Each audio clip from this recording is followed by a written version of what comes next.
안녕하세요. AI LLM 재무 실습 주제로 발표를 맡게 된 이동혁이라고 합니다. LLM 엔지니어로서 근무를 하고 있고요.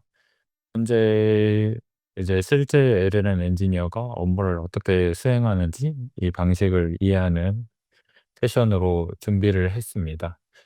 제가 알기로 이 강의가 취준생분들이 대부분 참여를 하신다고 알고 있는데요. 취준생분들 입장에서 제일 중요하다고 생각이 되는 건 뭐 단순히 프롬프트를 잘 짜는 것 뭐 이런 것보다도 내가 만든 결과물이 이 외부에서 호출이 가능하고 안정적으로 돌아가면서 그리고 이제 문제가 생기면 추적이 가능한 형태인가 그 생각을 합니다. 그래서 오늘 55분 동안 이제 크게 세 가지를 가져가시면 되는데요.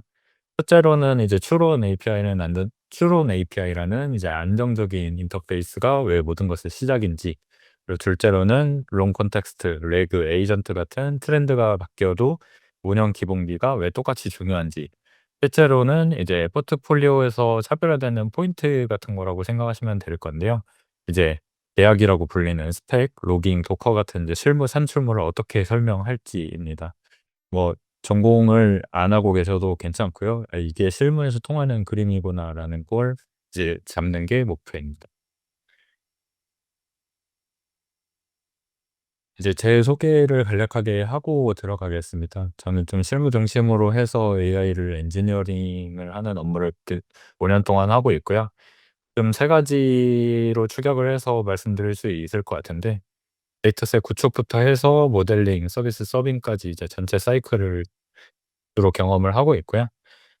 전 직장도 서울대병원이고 현재도 이제 제약회사에서 근무를 하고 있기 때문에 의료 제약 분야에서 좀 많은 데이터와 이제 엄격한 보안 환경 경험이 좀 있습니다.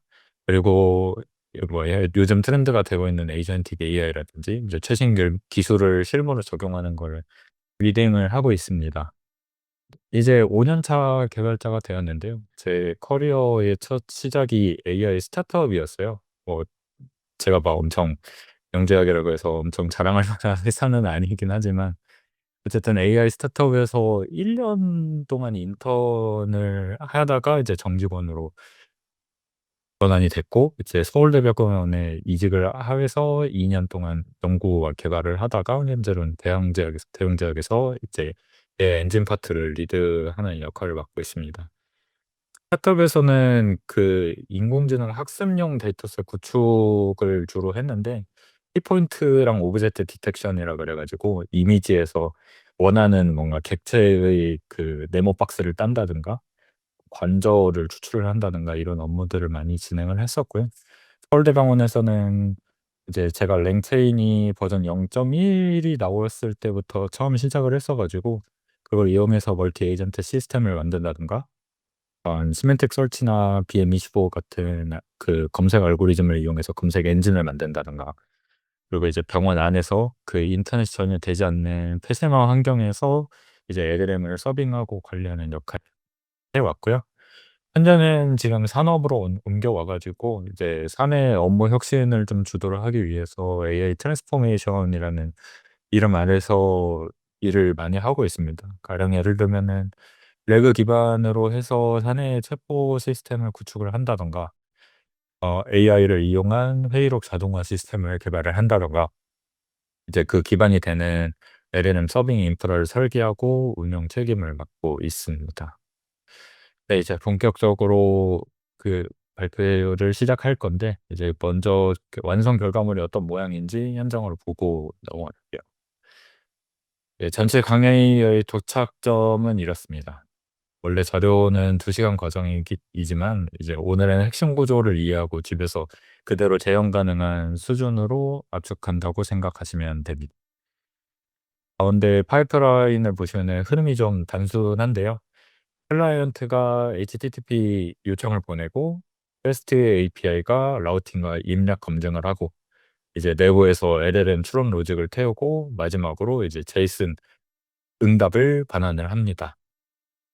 여기서 이제 중요한 메시지라고 한다면, 면접에서 "저 LLM 프로젝트 했어요."라고 말할 수 있을 때 이제 단순히 '모델을 어떻게 썼다.'라는 느낌이 아니라 '오픈AI 컴패티블한 엔드포인트로 추론 서버를 제공을 했다.' 뭐 이런 식으로 좀 간단하게 얘기할 수 있을 것 같아요. 뿐만 아니라 도커로 패키징을 했고 뭐 포스트맨이나 펄 혹은 스웨버 같은 그 API 테스트 도구를 이용을 해서 테스트를 했고 레이턴시를 측정했다. 이러면은 좀 실무형으로 보일 수 있거든요. 그래서 이제 API, 도커, 테스트 레이턴시 이런 것들이 왜 핵심인지 계속 반복해서 연결을 해 드릴 예정입니다. 네. '나는 준비가 안 됐는데.'라고 불안 안 가지셔도 되게 필수와 선택 체크리스트를 좀 구현을 해 봤는데요. 필수 체크리스트는 딱 3개 정도 될 것 같습니다. 사실상 기초 정도는 필요할 것 같고요. HTTP에서 get이나 post가 어떤 개념적으로 구성이 되어 있는지, 그리고 제이슨 구조가 어떻게 되어 있는지 막 정확히 막 장황하게 설명을 할 필요는 없어도 대충 어느 정도 머릿속으로 감이 있다면은 충분히 따라오실 수 있다고 생각을 합니다. 그래서 이게 있으면 최소한 입력을 받고 처리하고 응답을 주는 서비스 구조를 따라올 수 있고요. 도커나 패스트 API 같은 경험은 선택인데 포인트는 이제 몰라도 실습에 지장이 없다고 생각합니다. 그래서 오늘은 도커 자체를 깊게 파는 게 아니라 왜 도커로 패키징하면 포트폴리오가 강해지는지, REST API로 감싸면 어떤 인터페이스가 생기는지 맥락을 잡는 데 집중을 하겠습니다. 그리고 제공 자료가 템플릿 코드 플러스 단계별 가이드라고 되어 있는데 신입생분들 관점에서 더 중요한 문장이 있습니다. 단순히 코드를 따라치는 게 아니라 왜 해야 되는지 이해한다. 이게 차별화 포인트가 될 수 있다고도 생각하거든요. 예를 들면 스키마 설계라든가 로그를 구조화한다든가 환경 변수 분리 같은 거는 결과물의 품질을 올린다고 생각을 해요. 네. 이제 트렌드 얘기를 잠깐 진행을 할 건데요. 결국 인사이트 문장이 오늘 강의의 핵심 주장인데 결국 에이전트든 레그든 추론 API라는 긍정적인 인터페이스 위에서 합니다. 에이전트를 비유를 하자면 어떤 뇌와 같다고 생각할 수 있고 배그는 논리지, 콘텍스트 엔지니어링을 연료 같은 거라고 표현을 할 수 있겠는데요. 요즘 시장이 이제 에이전틱 AI로 가는 이유 자체가 모델이 그냥 답만 하는 게 아니라 스스로 계획을 세우고 도구를 호출을 하고 아예 일을 끝내는 방향으로 확장이 되기 때문입니다. 네, 근데 그럴수록 역설적으로 더 중요해지는 게 뭐냐면 바깥에서 볼 때는 언제나 동일하게 호출 가능한 추론 API가 중요해지는 거죠. 내부가 뭔가 에이전트로 바뀌든 아니면 그 에이전트에 레그를 붙이든 아니면 그 안에 있는 프롬프트를 갈아 끼우든 외부에서 호출하는 방법이 안정적이어야 서비스가 유지되거든요. 그리고 또 하나 오른쪽 아래에 보면은 이제 더 높은 컨텍스트 퀄리티가 에이전트 퍼포먼스로 연결된다고 해서 놨는데요.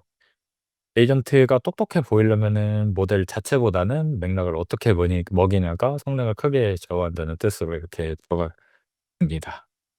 그럼 이제 맥락을 넣는 이제 대표적인 두 방법을 비교를 해볼 건데요.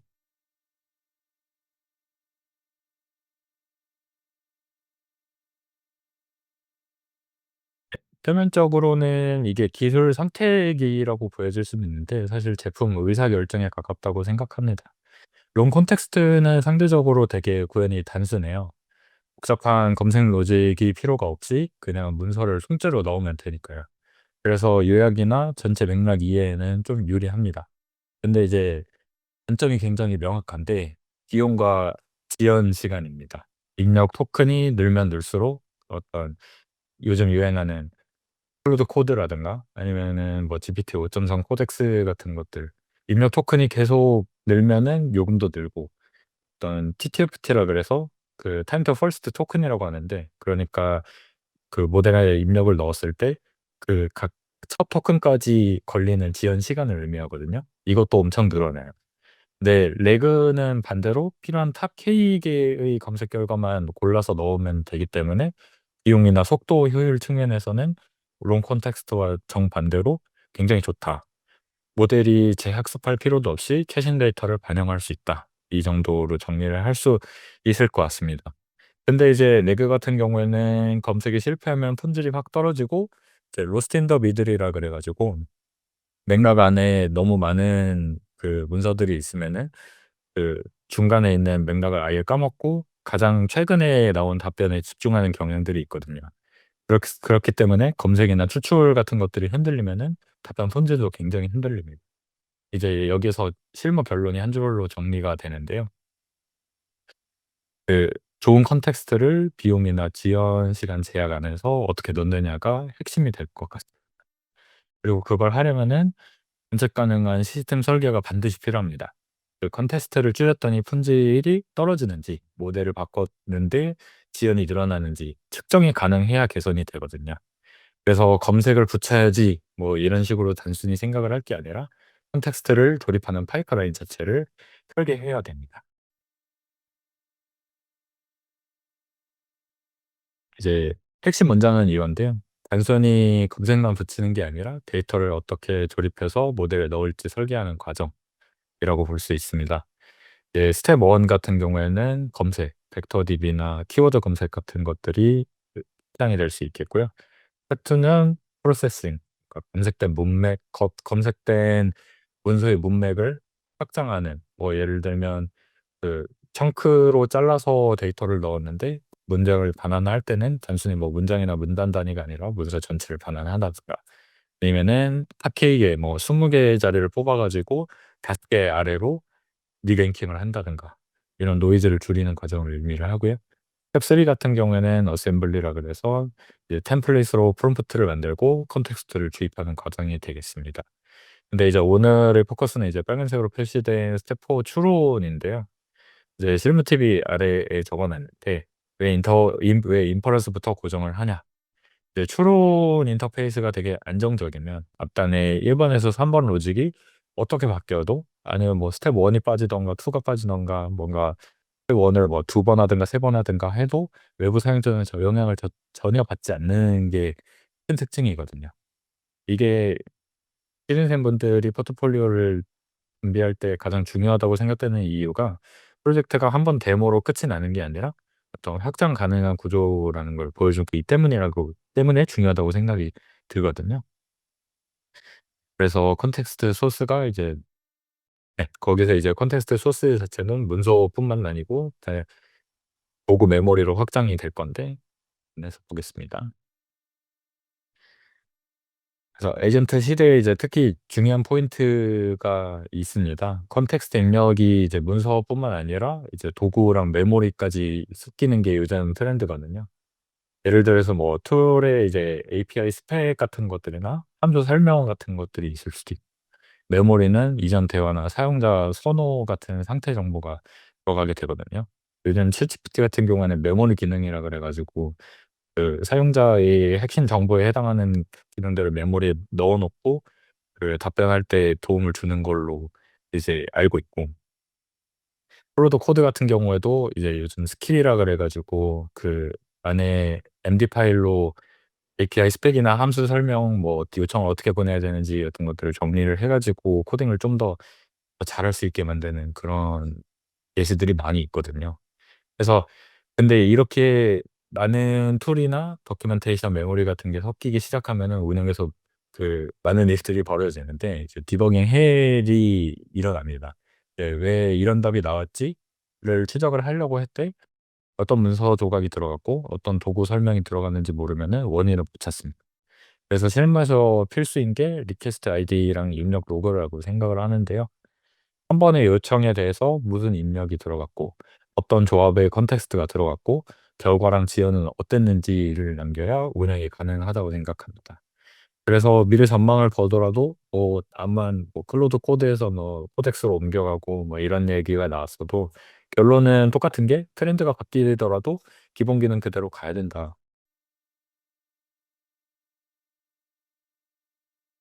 여기서 크게 세 가지 흐름을 정리를 할게요. 이제 롱걸 콘텍스트라고 그래서 뭐 기존에는 정말 한 2년 전까지만 해도 16K, 32K라 그래서 한 16,000 토큰 정도밖에 지원을 안 하는 모델들이 굉장히 많았는데, 요즘은 거의 200K를 넘어 가지고 1,000,000 토큰까지 지원하는 모델들이 굉장히 많아지고 있고요. 두 번째로는 멀티 모델이 있습니다. 텍스트를 넘어서서 이미지나 오디오, 비디오 같은 다양한 모달리티의 그 데이터를 이해할 수 있는 그런 모델들도 많아지고 있고, 에이전틱이라고 해서 이제 단순히 이제 소스를 가져와 가지고 답변을 하는 AI에서 뭔가 이시사항을 줬을 때 직접 행동하는 AI로 이렇게 크게 세 가지 흐름이 가고 있는 것 같아요. 그럼에도 불구하고 제가 강조하고 싶은 거는 아래 문장인데, 이제 "트렌드는 변해도 운영 기본기가 변하지 않는다." 저도 설명드렸지만 어떤 모델이 오든 어떤 모달리티가 오든 결국 이거를 서비스로 만들려면은 안정적인 API 구조가 필요하고 관측 가능한 로깅 구조, 이렇게 총 두 가지가 있어야 확정이 쉽습니다. 오늘 고리 서빙 인프라 구축이라고 적혀 있는데요. 취준생분들 입장에서 인프라라고 하면 되게 거창해 보이긴 하지만, 뭔가 오늘 그걸 아주 작은 단위로 API 계약 플러스 도커 플러스 로그, 이런 식으로 세 개로 쪼개 가지고 이해를 시켜 드리는 게 오늘 목적입니다. 그래서 이런 일을 하는 LLM 엔지니어가 정확히 어떤 역할일지 살펴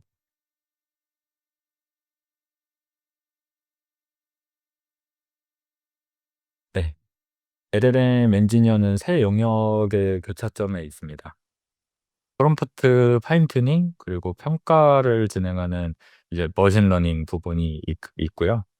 사용자 가치나 UX, 유즈 케이스 같은 것들을 담당하는 프로덕트, 그리고 API, DB, 도커, CI/CD 같은 안정성을 관리하는 백엔드 시스템, 이렇게 세 가지 영역의 교차점에 있는 게 LLM 엔지니어라고 얘기를 할 수 있을 것 같아요. 그런데 이제 LLM 엔지니어 밑에 트랜슬레이터 앤드 빌더라고 적어 놨는데, 실무에서 여러분들이 하게 될 일은 이제 요구사항을 입력, 출력 스펙으로 번역을 하는 거라고 생각해요. 그리고 비용, 속도 같은 시스템 제약 안에서 최적화하고 마지막에 정량적인 지표로 평가를 합니다.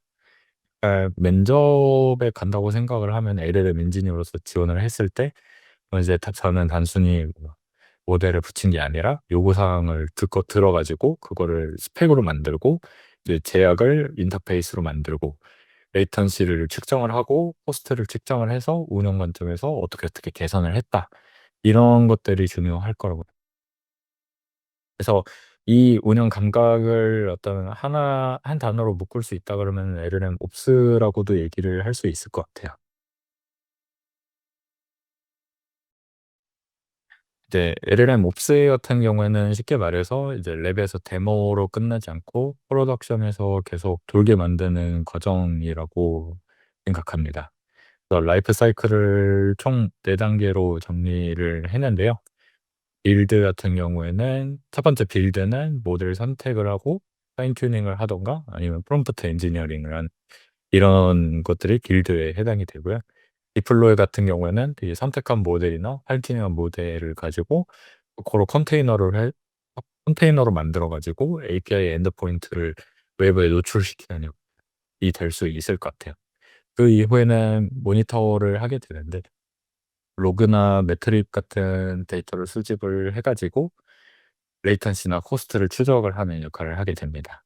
그리고 가장 중요한 평가 및 개선 임프루브가 있는데, A/B 테스트를 수행을 한다든가 이제 유저나 아니면은 로그에 쌓인 데이터를 이용을 해서 피드백을 반영을 하고 뭐 모델을 재학습을 한다든가 프롬프트를 바꾼다든가 이런 과정이 있을 수 있겠습니다. 그렇게 하면은 다시 빌드로 돌아가서 그 평가를 한 데이터를 가지고 모델링을 다시 하고 다시 그걸 가지고 배포를 하고 그리고 다시 관측하고 로깅하고 다시 평가하고 개선하고, 이런 사이클이 계속 돌게 되는 거거든요. 그래서 뭔가 중요한 점이라고 한다면 단순히 뭐 1 번만 했다라는 게 아니라 최소한 이제 두세 번 뭔가 배포 형태랑 분석 지표를 남겨 가지고 보여드리는 게 좋지 않은 생각이 들어요. 모델 성능만 이야기를 하면은 약간 연구 느낌이 들 수도 있는데, 운영을 얘기를 하면은 확실히 뭔가 실무에서 이 일을 하는 그런 느낌이 날 것 같습니다. LLM 옵스 같은 경우에는 최소 구성 요소가 한 5가지 정도로 정리를 할 수 있을 것 같습니다. 빅데박스가 실무 체크리스트라고 보셔도 될 것 같은데요. 이제 첫 번째 같은 경우에는 버전 컨트롤이라 그래 가지고 모델이나 프롬프트를 버전으로 관리를 하고요. 두 번째 같은 경우에는 이밸류에이션, 모델을 자동으로 평가하는 파이프라인을 구축을 하고 골든 스탠다드를 데이터셋을 만들어 가지고 벤치마크를 수행을 한다. 이 정도로 얘기를 할 수 있을 것 같습니다. 요즘 뭐 허위페이스에서 뭐 모델 카드 보면은 거의 매일매일 봐도 매일매일 새로운 모델들이 막 트렌딩에 떠 있을 정도로 굉장히 발전이 빠른데, 그 모델 카드 안에 들여다보시면은 굉장히 그 다양한 평가 지표들이 있거든요. 근데 단순히 뭔가 그 모델을 API로 서빙을 해서 사용을 해볼 때 그냥 잘 되는데 안 되는데 이런 식으로 정성적으로 평가를 한다기보다는 뭐 MMLU라든가 SW 벤치라든가 그런 다양한 목적에 맞는 벤치마크 데이터셋을 이용을 해서 그 모델을 평가하는 그 모델들이 굉장히 많은데, 그런 부분들을 뭔가 모델이 바뀔 때마다 그 직접 코드를 제작성할 수가 없으니 이밸류에이션을 한다고 보시면은 될 것 같습니다. 그다음에는 이제 디플로이먼트. 도커로 이제 패키징을 담당을 하고 CI/CD 파이프라인을 통해서 배포를 자동화할 수가 있습니다. 굳이 이제 도커를 사용을 하는 이유는 뭐 그 컨테이너라는 개념을 여기서 직접적으로 다루기에는 좀 내용이 너무 많아서 빼긴 했는데, 일단 호스트 시스템의 의존성에 별로 의존을 안 받으면서도 이제 그 포트를 점유를 하면서 API를 서빙을 할 수가 있으니까, 이제 실무 입장에서는 뭔가 도커 컨테이너 한 개 뭐 이렇게 떠 있으니까 많은 서비스들이 떠 있을 때 관리하기 되게 용이한 점도 있고요. CI/CD 파이프라인 같은 경우에는 굳이 배포를 할 때 뭐 원격 서버에 들어가 가지고 서버를 내리고 다시 올리고 빌드를 하고 이런 과정을 대신해서 파이프라인을 구축을 해 두면은 CI/CD를 통해서 자동으로 빌드를 하고 그 뭔가 버튼으로 딸깍 클릭만 하면은 배포를 있게 이런 과정을 수행을 하기도 합니다. 모니터링 같은 경우에는 로그 레이턴시를 대시보드를 통해서 추적을 하고 알림을 받는데요. 여기서 주로 이제 LLM 옵스에서 가장 많이 사용하는 모니터링 프레임워크 같은 경우에는 보통 랭퓨즈나 랭스미스 이런 것들을 많이 쓰는 것 같아요. 그 랭퓨즈 같은 경우에는 되게 안정적으로 작동할 수 있도록 온프레미스 뭐 셀프 호스트 같은 기능을 지원하기도 하고, 또 무엇보다 오픈 소스라 무료니까 그 LLM API를 올 때 같이 올려 가지고 API 연결만 해 두면은 자동으로 그 LLM을 사용을 할 때 로그가 넘어와 가지고 언제든지 확인할 수 있는 그런 시스템이 되겠습니다. 또 뭐 그렇게 잘 만들어진 오픈 소스를 이용해서 대시보드로 구축을 하면은 그 로깅을 추적을 할 수 있고 알림도 받을 수 있고요.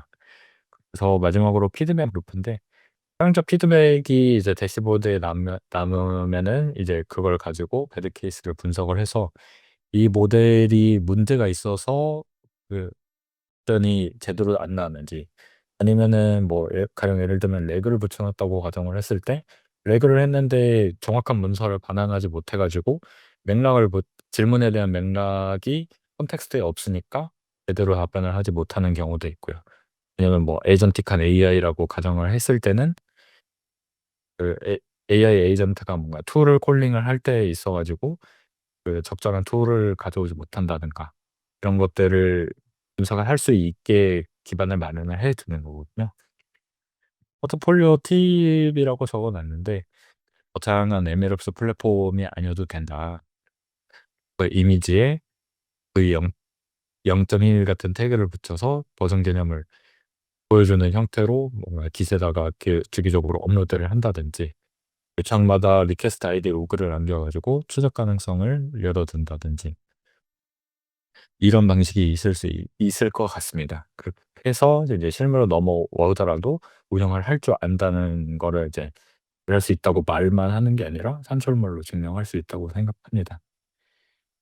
그래서 운영을 해 보다 보면은 늘 부딪히는 이슈가 여러 가지 있는데요. 5 가지 정도를 정리를 해서 이제 실전 대응 관점에서 정리를 했습니다. 면접에서 "운영을 해 봤냐?"라는 질문을 저도 여러 번 받아가면서 이직을 했는데요. 그대로 쓰기 좋은 느낌으로 정리를 해 봤습니다. 몇 가지 이슈가 대표적인데요. 이제 레이턴시, 비용 품질 변동, 안전, 장애 이렇게 총 5가지가 아마 대표적으로 발생되는 이슈일 것 같아요. 레이턴시 같은 경우에는 응답이 5초 이상 지연되면은 사용자가 급격하게 이탈하기 시작을 하더라고요.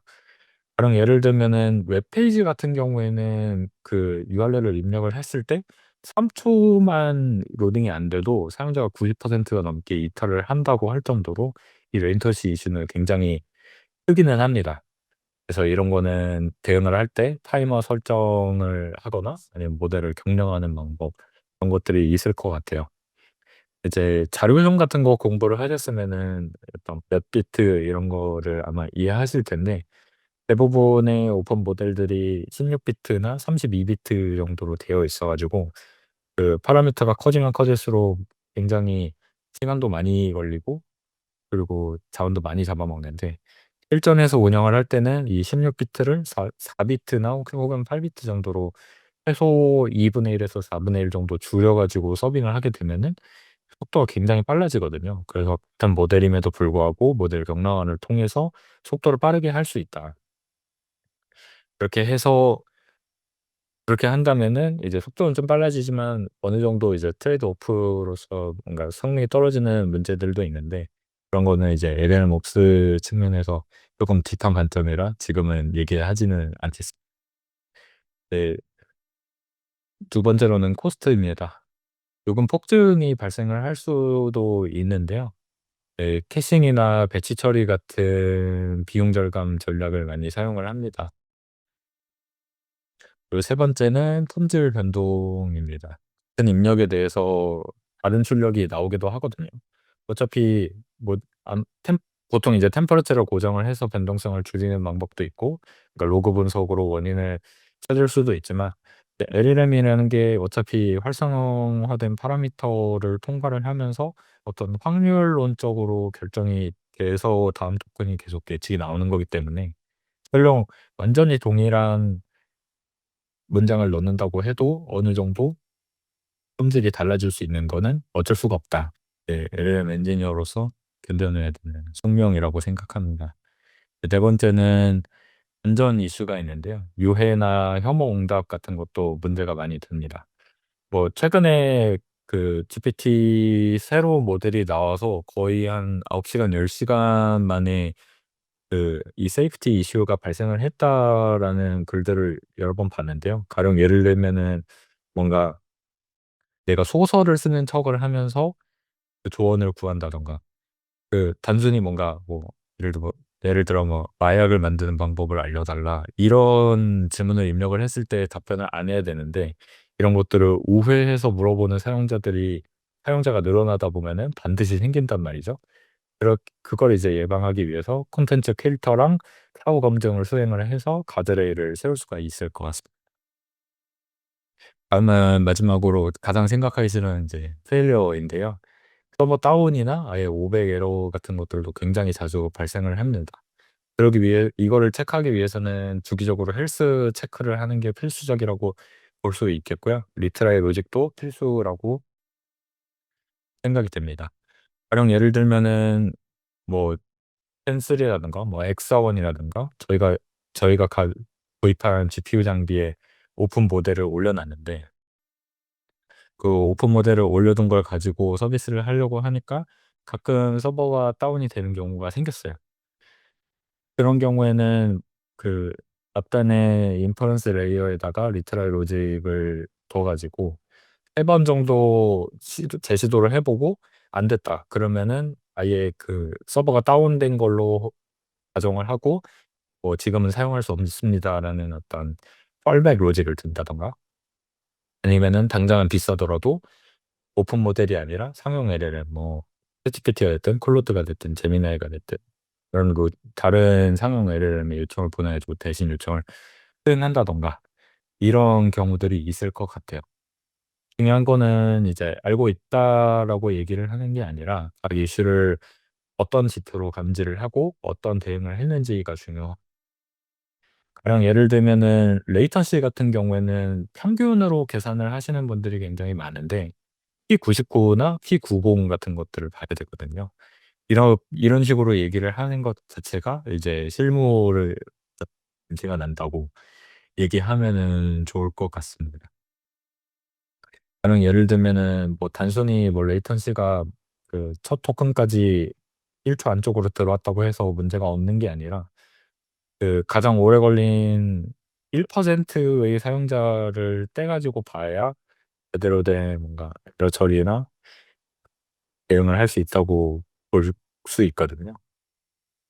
그래서 이 모든 거를 한 번에 경험을 하려면은 어떤 형태의 실무 프로세스를 보면 좋을까요?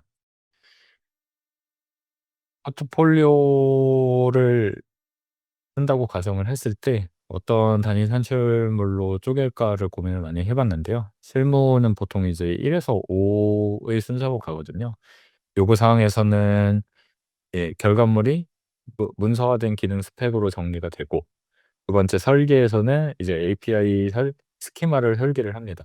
주로 이제 요청과 응답을 어떤 제이슨 포맷으로 주고받을 것인지를 확정을 하고요. 세 번째는 구현인데 REST API 프레임워크를 이용을 해서 뭐 파이썬 코드를 작성하는 게 되겠습니다.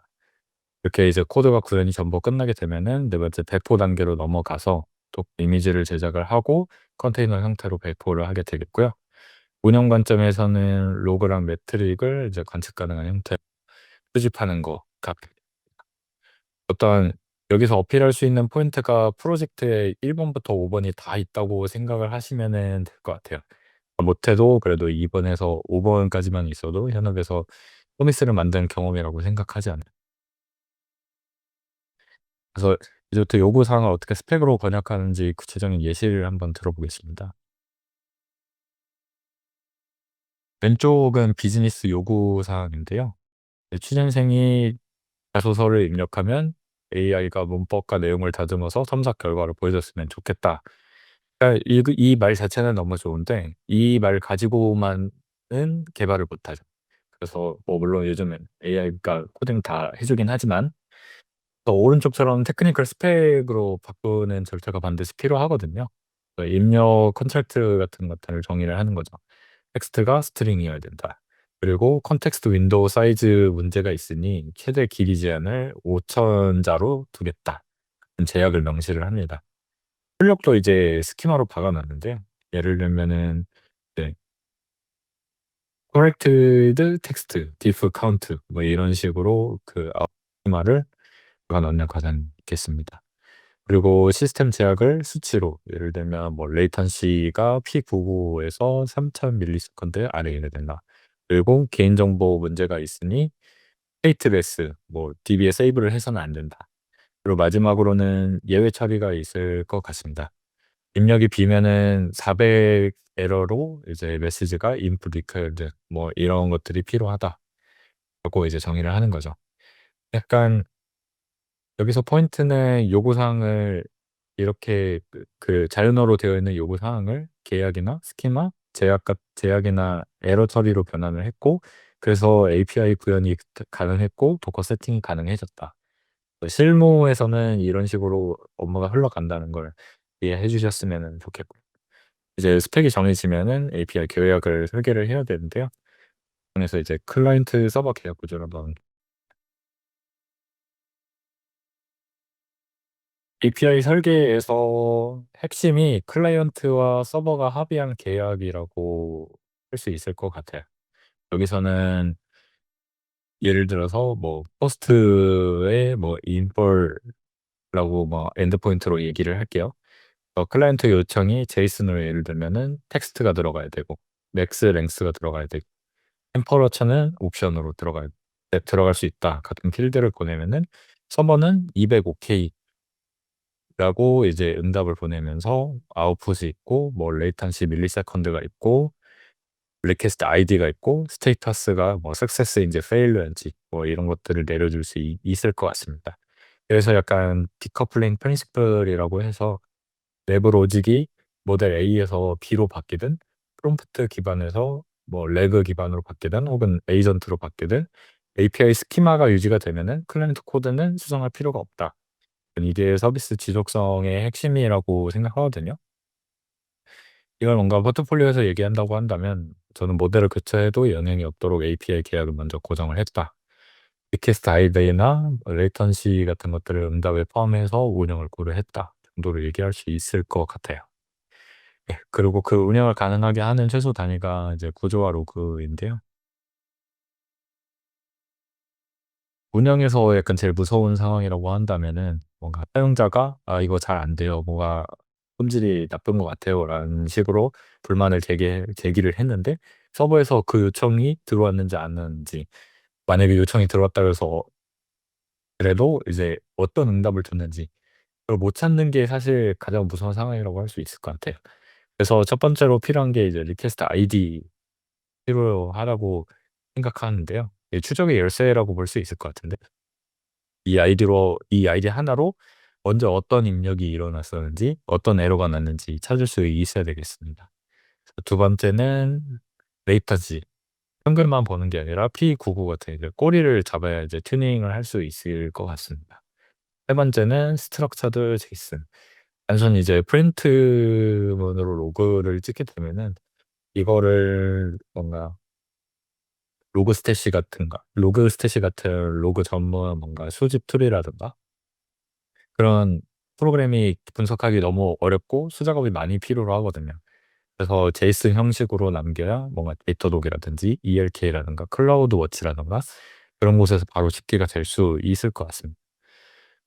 그래서 왼쪽에 그 제이슨 페이를 제가 예시로 들었는데요. 요청마다 한 줄로 타임 스탬프, 뭐 리퀘스트 아이디, 레벨, 모델, 레이턴시, 스테이터스, 인풋 랭스, 아웃풋 랭스 뭐 이런 필드를 남기게 한번 구성을 해 봤어요. 제가 강조드리고 싶은 거는 단순히 LLM 프로젝트를 했어요라는 것보다 요청 단위로 구조화 로그를 설계를 했고 추적 가능하게 만들었다. 이런 게 훨씬 강할 거라고 생각합니다. 그래서 이걸 아주 작은 실습 형태로 바꿔서 추론 함수를 어떻게 서비스형으로 만드는지 한번 볼게요.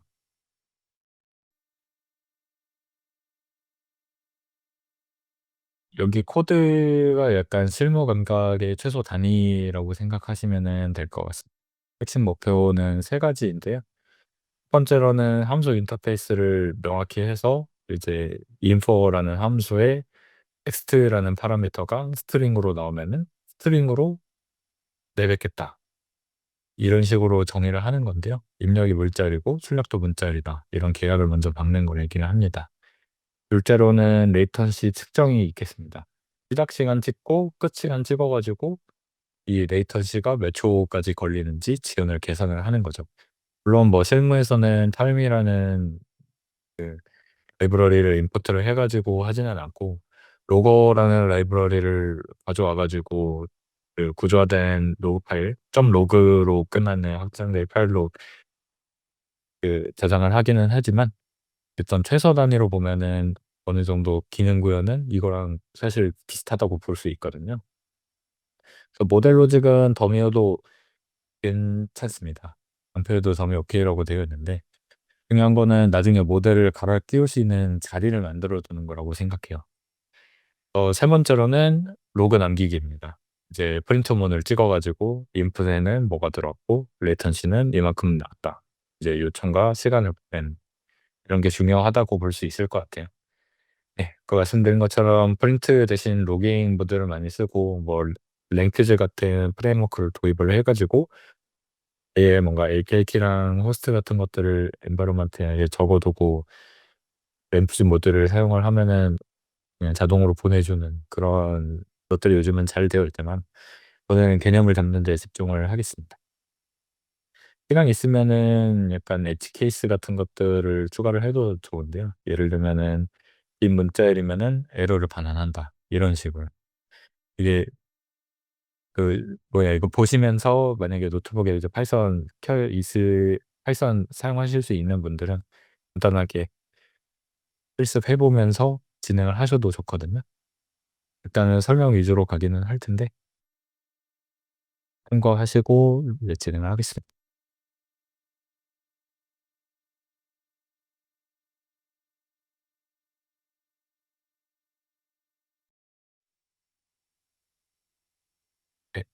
요 장표는 이제 개발을 이제 점진적으로 하라는 가이드인데요. 이제 스텝 1에서는 그 디파인이라 그래서 함수 골격을 만들고 타입을 명시하는 거.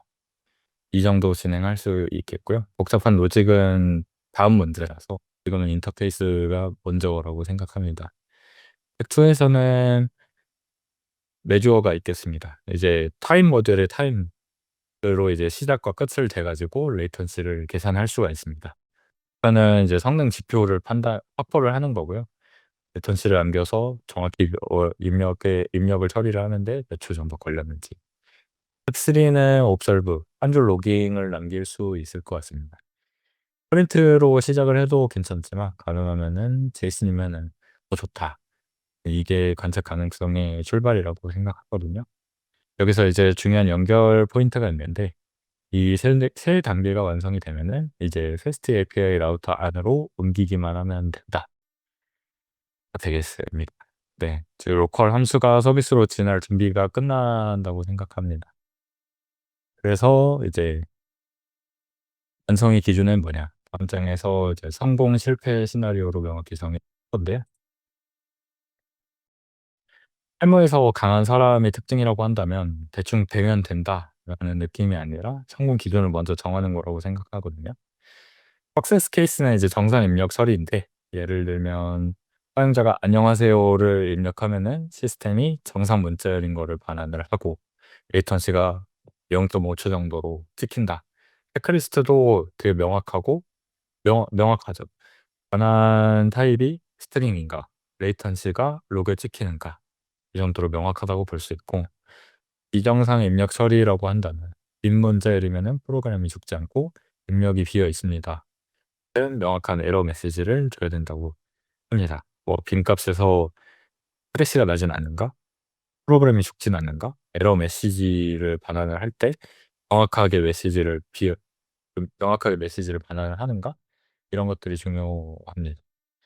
테스트 시나리오를 정의한 흔적이 이제 포트폴리오를 만들 때 퀄리티를 올린다고 생각해요. 돌아간다라고 그냥 단순히 얘기를 하는 것보다 이런 기준을 만족한다가 강하죠. 이제 마지막으로 이 로컬 함수가 어떻게 서비스로 넘어가는지 큰 그림을 정리를 하고 마무리를 하겠습니다. 2부에서는 크게 세 가지 스텝으로 실습을 진행을 할 건데요. 스텝 1에서는 이제 로컬 펑션 같은 거를 정의를 해서 내 노트북에서만 도는 인포 함수를 생성을 하고요. 스텝 2에서는 HTTP API를 정의를 합니다. REST API로 감싸서 외부 요청을 받는 엔드포인트를 생성을 합니다. 스텝 3에서는요. 도커 컨테이너로 패키징을 해서요. 의존성을 패키징해서 어디서나 언제 어디서나 뭐 만약에 제가 노트북에서 작업을 하다가도 그 컴퓨터로 옮겼을 때도 똑같이 환경이 세팅이 되어야 되고 아니면은 그냥 코드를 GitHub에 올려서 공유를 해 줬을 때 남들이 이걸 다운로드를 받아서 똑같이 실행했을 때 뭔가 어떤 라이브러리 충돌이 일어나지 않는지 이런 것들을 이제 그 시키지 않기 위해서 의존성을 패키징해서 언제 어디서나 똑같이 실행 가능한 환경을 만들게 되겠습니다. 네. 신입생분들이 대부분이라고 하셨으니까 이 그림을 드리는 이유가 그러니까 포트폴리오 프로젝트 목표가 모델 붙이기로 끝나면은 약할 것 같고 HTTP로서 제공되는 API랑 도커랑 관측까지 가면은 확 달라질 것 같아서. 아 일단 이론이 원래 55분이라서 제가 시간이 모자랄까 봐 미니 실습 세션을 건너뛰었는데 일단은 필요하시면은 앞단으로 가 가지고 아까 미니 실습 세션을 좀 열어 둘게요. 일단 여기까지 큰 뼈대를 잡았고 이제 실제 코딩이랑 빌드를 하는 거는 이제 다음 장 링크에서 또 보여 드리긴 할 건데요.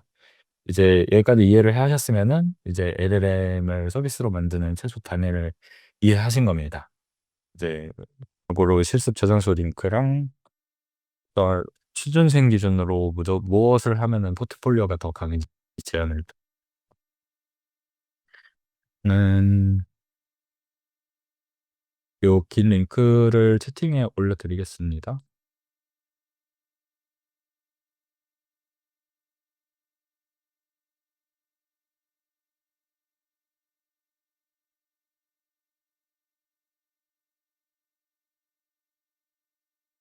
네, 이 레포를 기준으로 오늘 배운 거를 포트폴리오급 산출물로 과정을 설명을 한번 더 2부에서 드리도록 하겠습니다. 결국에는 포트폴리오에서 모델 설명이 길고 뭔가 API나 로그 테스트 같은 설명이 짧으면은 오늘부터 좀 비율을 바꿔보시면 좋지 않을까 생각을 해서 이렇게 세션을 준비를 했고요. 결국에는 현업에서는 서비스의 안정성이랑 추적 가능성을 반드시 보기 때문에 이 점 고려하셔가지고 제 드리는 게 도움이 됐으면 합니다. 시간이 조금 남아서 미니 실습 예제를 좀 틀어두고 쉬실 분은 쉬시고 하면 될 것 같아요. 요건데 워낙 간단해가지고 사실 10분 정도 잡아두기는 했는데 세팅하는데 시간이 걸리실 것 같아서 마진을 잡기는 한 거였거든. 네.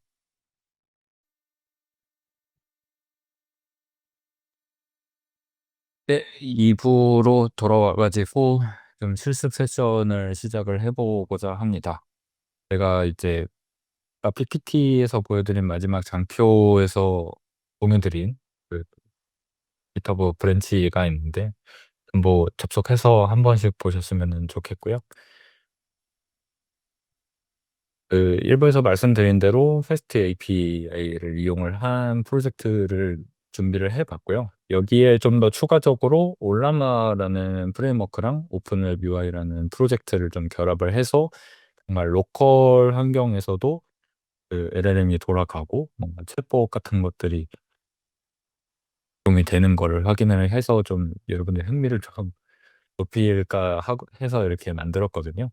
제가 지금 사용하고 있는 환경이 지금 맥북 프로 M3 버전인데 따로 그래픽 카드가 없어도 로컬 환경에서 얘를 돌릴 수 있다. 그리고 그걸 챗봇으로 만들 수도 있다. 보여드리려고 합니다. 이제 주요 엔드포인트가 4개 정도 있을 것 같은데요. 챗 방식으로 작동을 하는 헬스 엔드포인트가 있을 거고 이제 포스트 방식으로 작동을 하는 인폴 엔드포인트가 있을 거고요. 예, 오픈 AI 컴패티블 엔드포인트라고 해서 이제 대표적으로 이제 두 가지 엔드포인트가 있는데 겟 방식으로 작동되는 V1의 모델스 그리고 포스트 방식으로 작동되는 V1의 챗 컴플리션스 이렇게 두 가지가 있는데 이게 왜 중요하냐면은 그 대부분의 그 어떤 커스텀된 뭔가 오픈 소스 그 챗봇 프레임워크나 아니면은 VLLM 같은 추론 전용 그 라이브러리 혹은 프레임워크들이 전부 이 엔드포인트를 기준으로 서빙이 되고 있어요. 그래서 만약에 제가 직접 이 추론 엔진을 만든다고 해도 이 컴패티블하게 오픈 AI와 컴패티블하게 엔드포인트를 구성을 하면은 그 다른 프레임워크에 붙일 때도 용이하고 혹은 다른 사람이 제 코드를 가져가 가지고 그 시스템을 설계하는 데도 유리하죠. 그리고 심지어는 그 오픈 AI 파이썬 패키지를 이용을 할 때 베이스 URL만 교체를 하면은 오픈 AI 패키지를 이용을 하면서 뭔가 GPT 5.2 같은 모델이 아니라 제 로컬에서 작동하는 모델을 사용할 수 있게끔 세팅도 가능하거든요. 그런 의미에서 좀 중요하다고 생각이 돼 가지고 오픈 AI 컴패티블 엔드포인트 2개를 좀 추가를 해 봤고요. 백엔드 모델은 이제 말씀드린 올라마를 기본으로 가져오고 용도로 목업을 2개 가져 네, 문서도 가져왔는데 요구사항 문서랑 오픈 API 스키마 문서, 오픈 API 원본 제이슨 이렇게 3가지를 미리 준비를 해놨거든요. 그들을 들어가 가지고 먼저 requirements.md를 볼게요.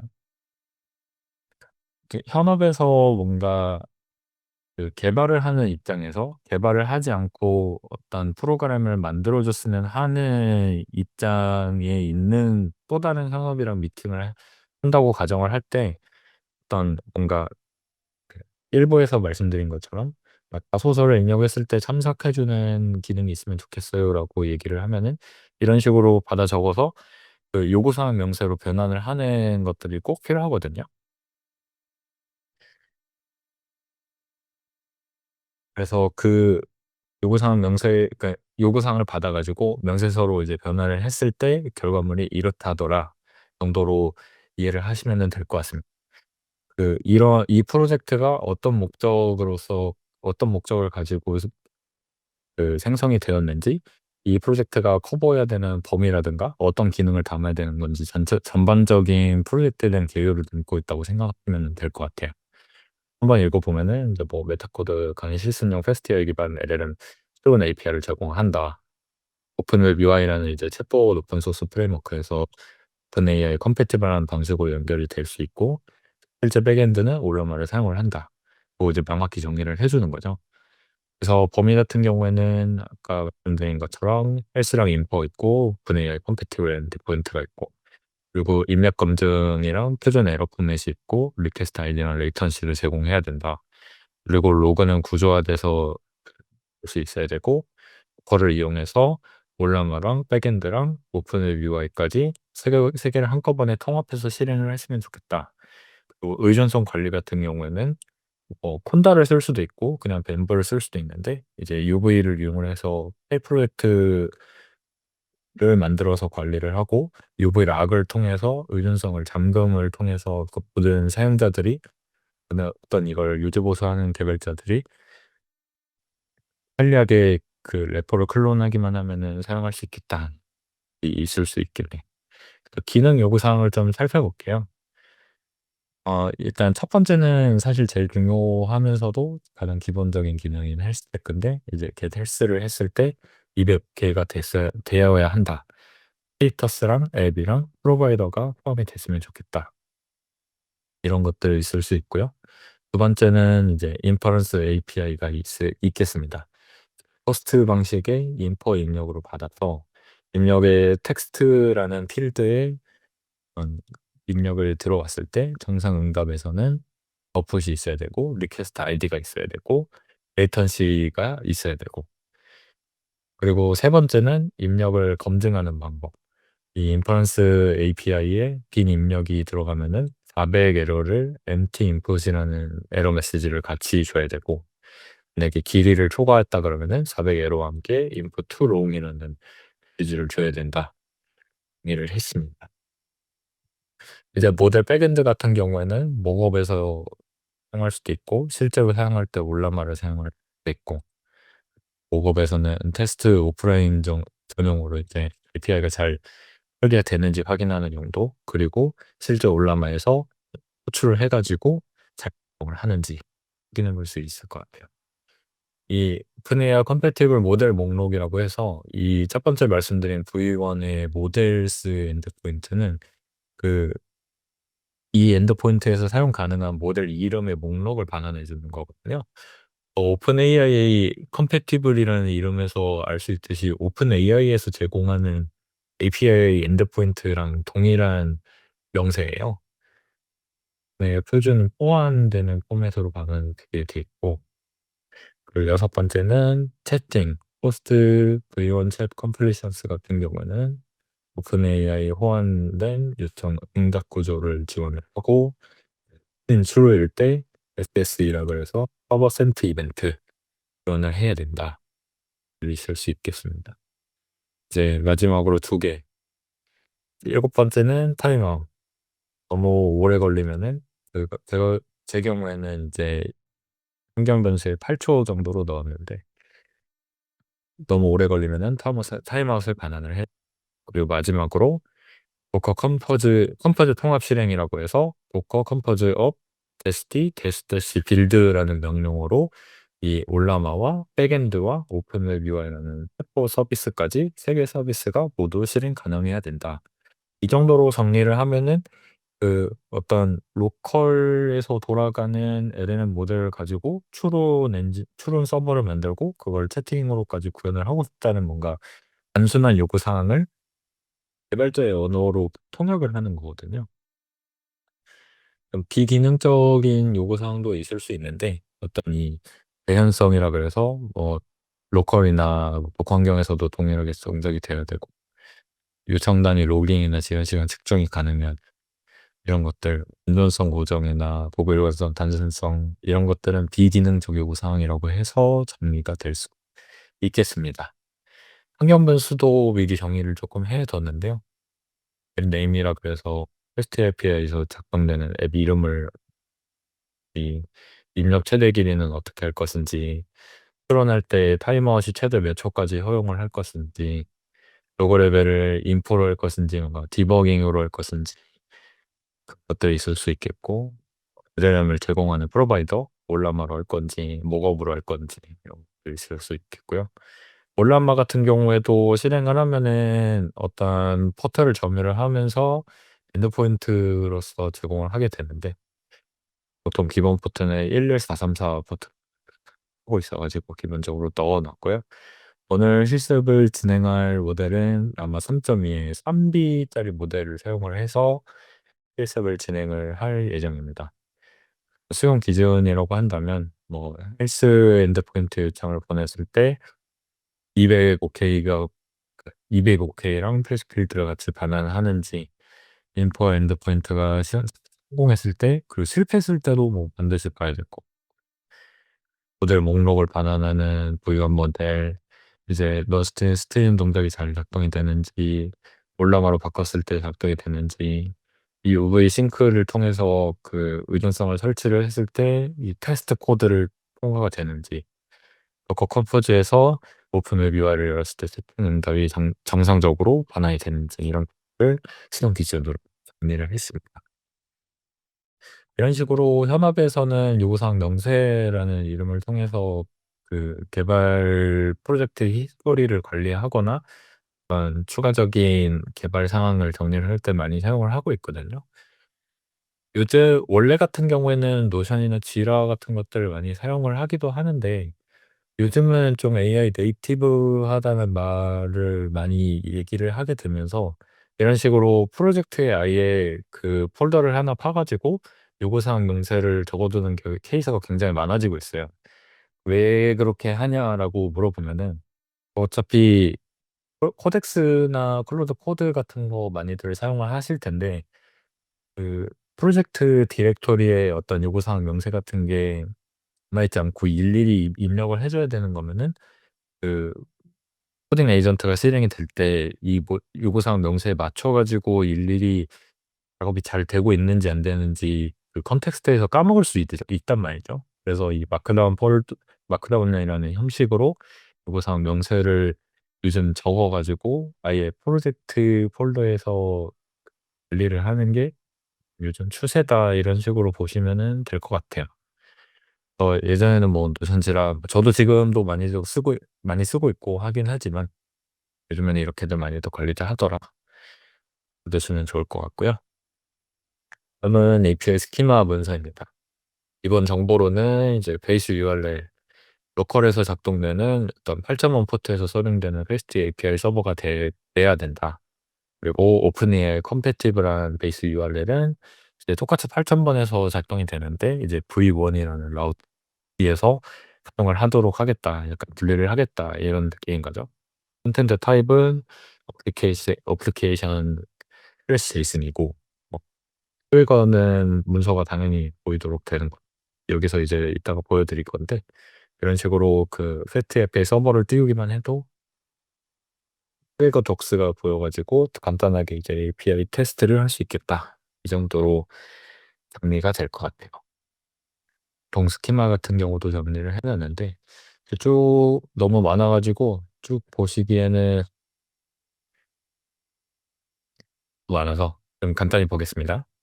인퍼 리퀘스트 같은 경우에는 뭐 타입이랑 required properties 이런 것들이 필요해서 그 안에는 텍스트가 들어가서 스트링이어야 되고, 중간에 네. 그리고 인퍼 리스폰스에는 뭐 타입 required properties, output request id, latency 필수적인 요구 사항들이 있어야 된다.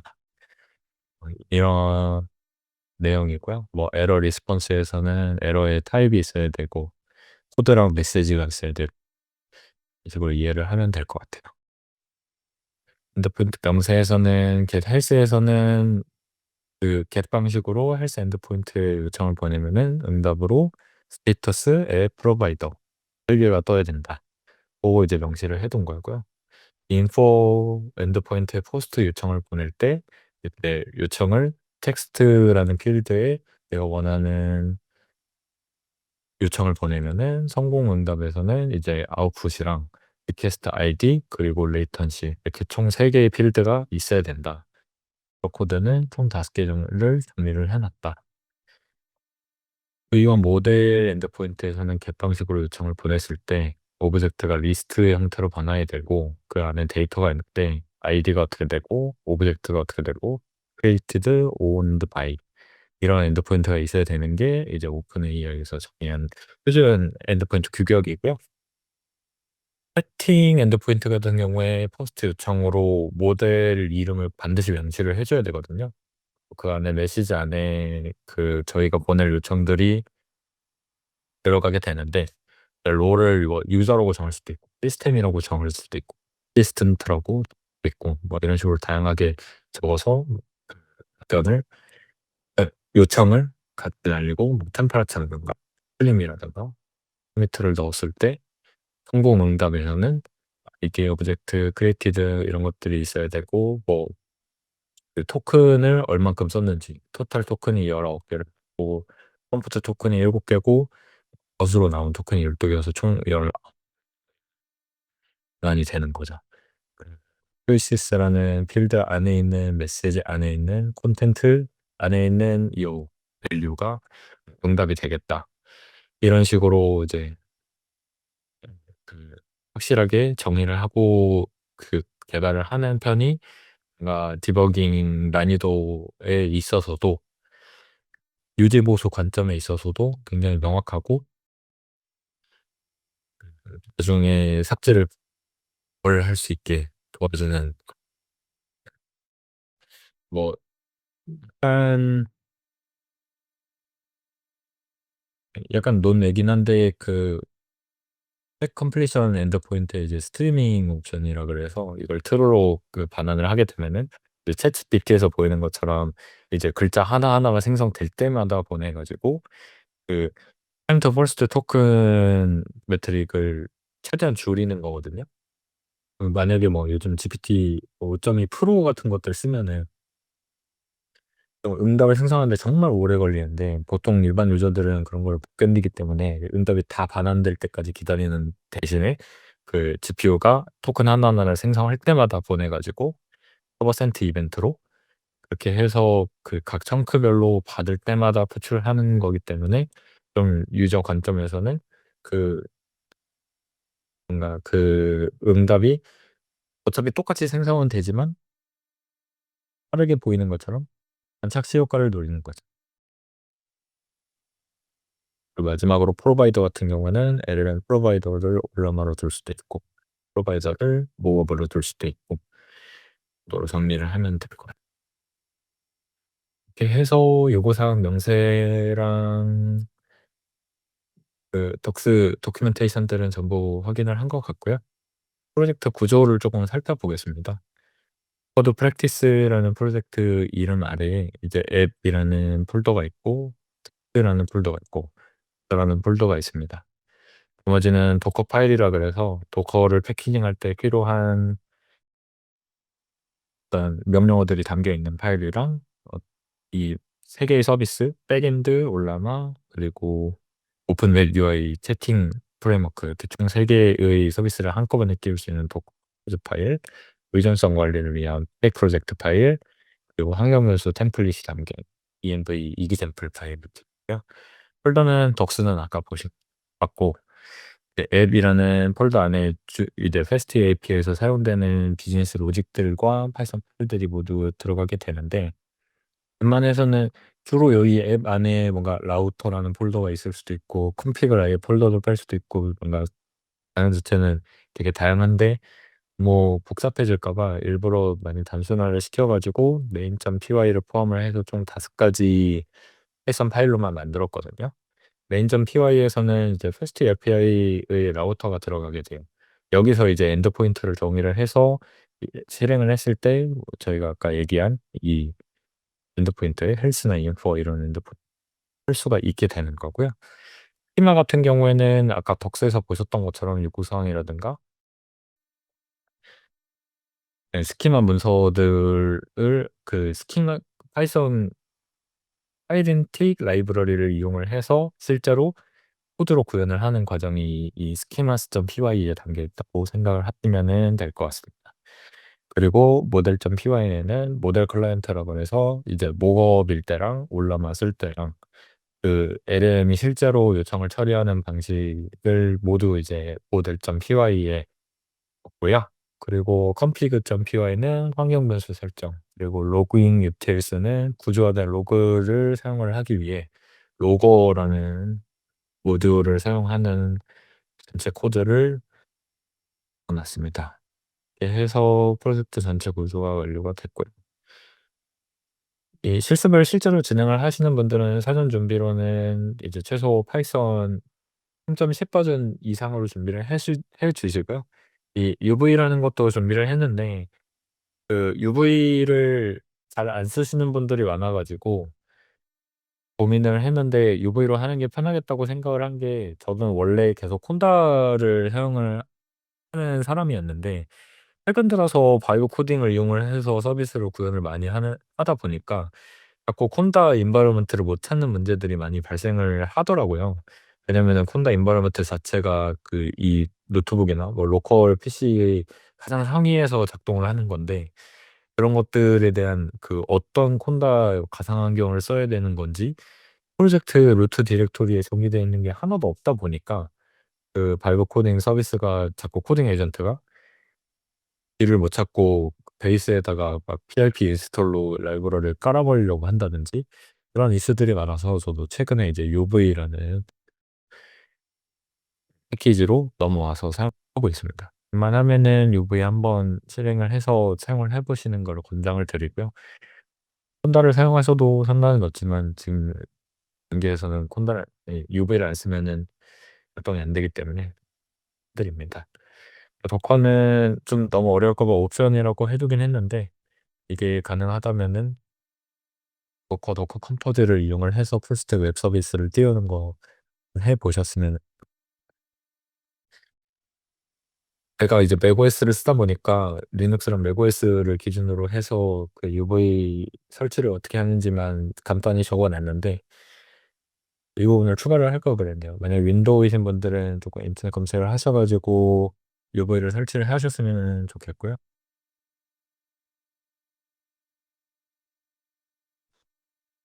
또 들어가을 해 볼 현재 제 파이썬 3가 보면 3.13이 깔려 있네요. UV 버전을 보면은 UV 0.95 버전이 깔려 있는 것을 확인을 했습니다.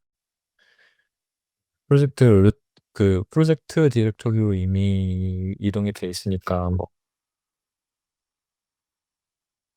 쪽으로 뭐 2.0 cd 웹탑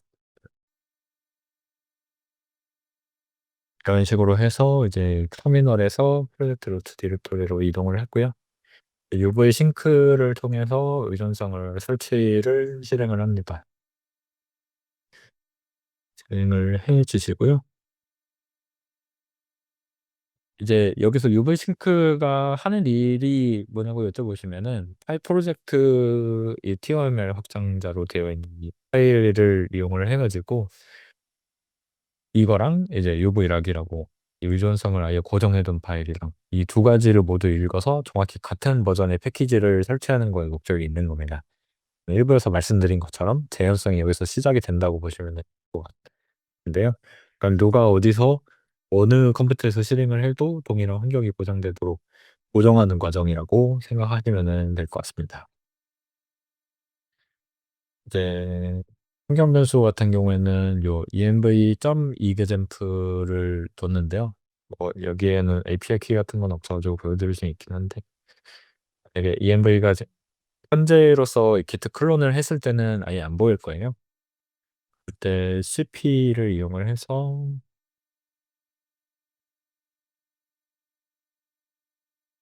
클론을 하게 됩니다. 그렇게 되면은 env example에 있는 내용들이 모두 .env라는 펠로 복사 붙여넣기가 돼요. 이걸 현재로서는 올라마가 아니라 목업을 이용을 할 거기 때문에 목으로 바꿔 가지고 진행을 해 볼게요.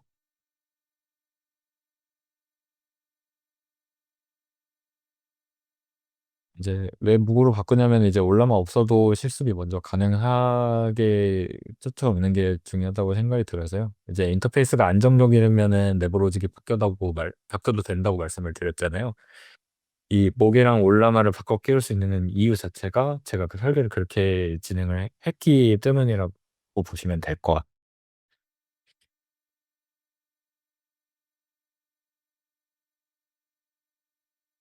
코드를 조금 살펴보는 시간을 가지겠습니다.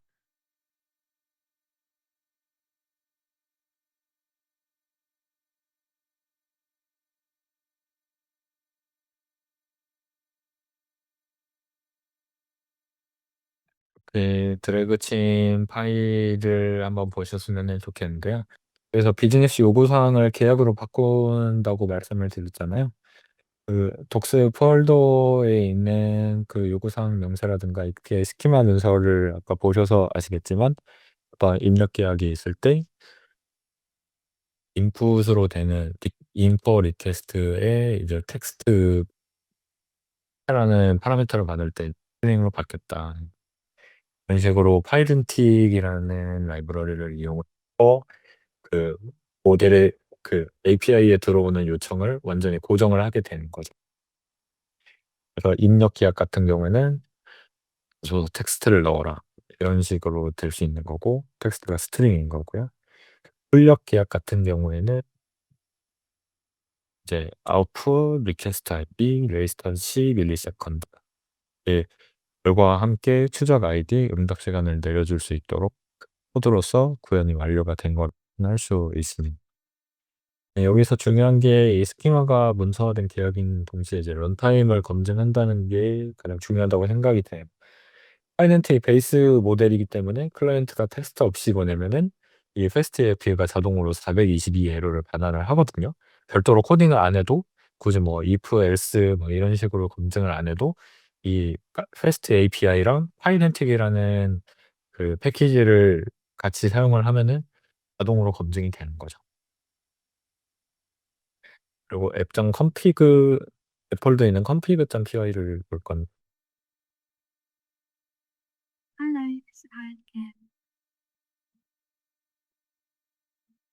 여기서 보시면은 그 비용 때문에 최대 길이 제한을 둔다고 말씀을 드렸잖아요. 여기서는 이제 max input charles라고 하는 변수에 2000 이라는 숫자를 박아 넣어 가지고 구현이 된 거예요. 그리고 LLM 프로바이더가 환경 변수로 분리가 되어 있어 가지고 실제로는 이제 LLM 프로바이더로 저장된 환경 변수를 불러오고 그게 아니면은 디폴트 값으로 올라마라는 이름을 쓰겠다는 의미인 거죠.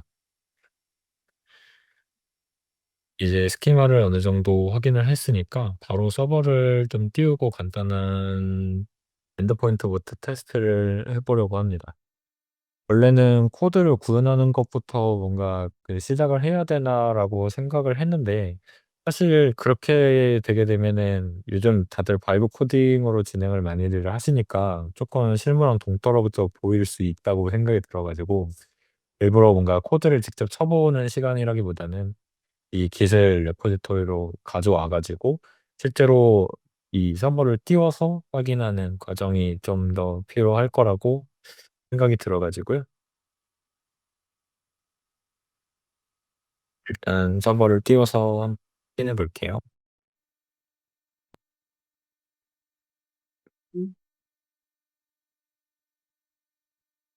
제가 지금 치는 모든 내용들 리드미에 정리가 돼 있어 가지고 참고를 하셔서 보시면은 될 것 같아요.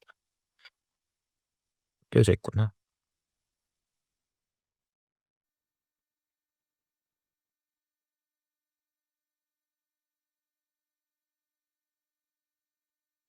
v런을 이용을 해 가지고 8000번 포트로 서버를 띄웠고요. 이 -reload라는 파라미터가 있는데 이 코드 수정 시 자동으로 재시작이 되는 옵션입니다. 개발할 때만 쓰고요. 성공하면은 이제 이런 것처럼 애플리케이션 스타트 컴플리트라는 메시지가 나오면서 시작이 된 것을 확인을 할 수가 있습니다.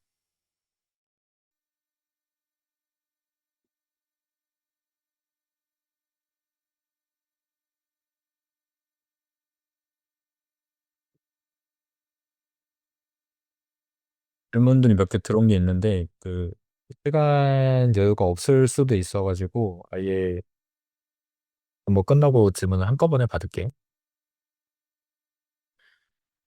그렇게 되면은 이제 8000번 포트로 백엔드 서비스가 실행이 되어 있고요.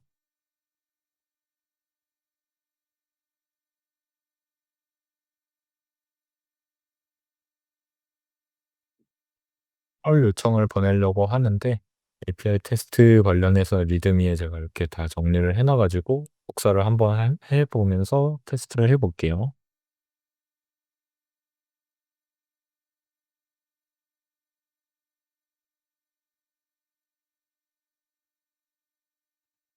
이렇게 컬 요청으로 127 0.0.1 내 자신 로컬 호스트의 8000만 포트의 이 헬스라는 엔드포인트에 요청을 보냈을 때 저희가 계속 이제 정의를 했던 대로 스테이터스, 앱 프로바이더 이렇게 총 3 개의 필드가 반환이 되더라라는 것을 확인을 할 수가 있죠.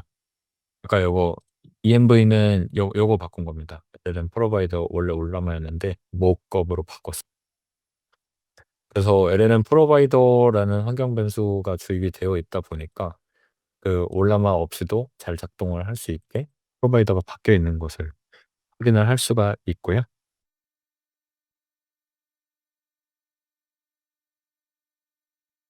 하나씩 다 해 볼게요. 인포라는 엔더포인트에도 요청을 번 엔더포인트 스키마를 잘 정의를 했을 때 이 info라는 엔더포인트에 요청을 포스트로 보냈을 때 for request ID, latency 밀리세컨드 이렇게 총 3 개의 필드가 반환이 되는 것을 볼 수가 있습니다.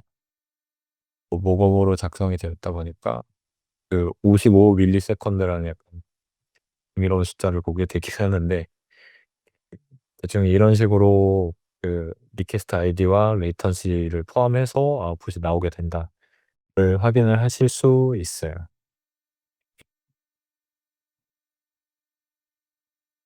여기서 이제 헤더로 이제 x 리퀘스트 아이디 데모 001이라고 보냈잖아요. 그랬을 때 이제 응답에도 그대로 돌아온 거를 볼 수가 있는데요. 약간 일부에서 디버깅 헬이라는 단어로 표현을 했었는데 이 아이디 하나로 이 요청이 어떤 입력을 받았고 얼마나 걸렸고 에러가 났는지 전부 추적이 가능한 설계라고 보시면 될 것 같아요. 만약에 이제 X 리퀘스트 아이디 헤더를 아예 안 보내면은 서버가 아예 유효 아이디를 자동 생성해서 붙여줄 수 있도록 두 번째로는 이제 레이턴시 같은 경우에는 일부에서는 time.time 함수로 시작과 끝을 재서 레이턴시를 계산을 했었는데요. 이 프로젝트에서는 time.perf 카운터라고 그래서 좀 더 정밀한 함수를 써서 사용을 했 나중에는 이제 올라마로 바꾸게 되면은 지금은 이제 12 자리였던 숫자가 이제 수천 밀리세컨드로 뛰는 거를 볼 수가 있는데요. 세 번째는 이제 지금은 목업이라 가지고 보낸 텍스트를 그대로 반환하는 것.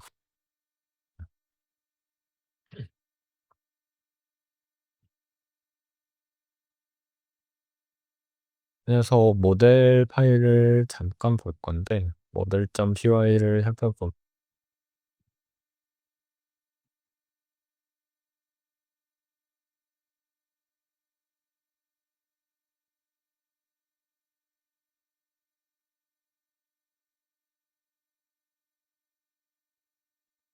infor 목이라는 이름으로 함수 정의를 해 뒀고요. 이제 모델 로직은 나중에 갈아 끼울 자리를 만드는 게 가장 중요하다고 말씀을 드렸어 가지고 이거를 꼭 보여드리고 싶었던 게 인터페이스가 가장 중요하다는 말씀을 드리려는 거거든요. 그렇게 해서 그 뭔가 통전 슬립이라든가 뭐 무슨 요약이라든가 이런 것들을 반환하는 어떤 그 큰 인터페이스를 만들어 두면은 나중에 실제로 모델을 갈아 끼울 때도 크게 문제가 없이 구조 변경 없이 살짝 구형 코드만 조금 갈아 끼우면 되더라. 네.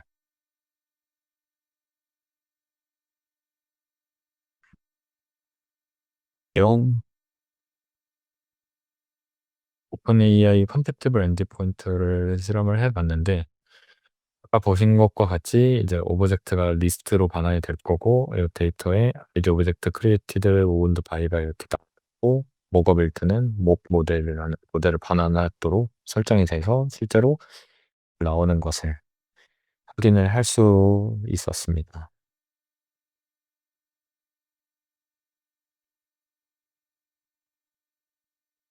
그리고 이제 중앙에 채팅 엔드포인트인 챗 컴플리션 엔드포인트를 붙여넣기 해서 진행을 했을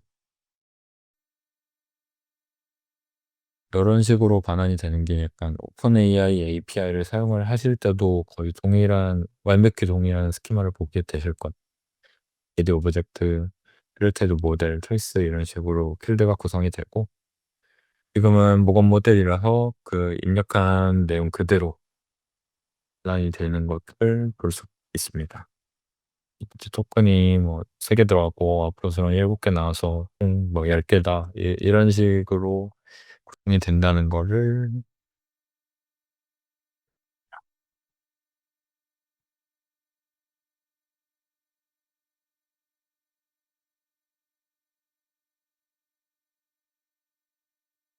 요거 같은 경우에는 인포 엔드포인트에 아예 빈 문자를 보내 봤는데 그 리퀘스트로 받은 그 결과를 받아 보면은 예전과 달리 에러가 반환이 됐고 코드에서는 이제 empty input이 나오더라.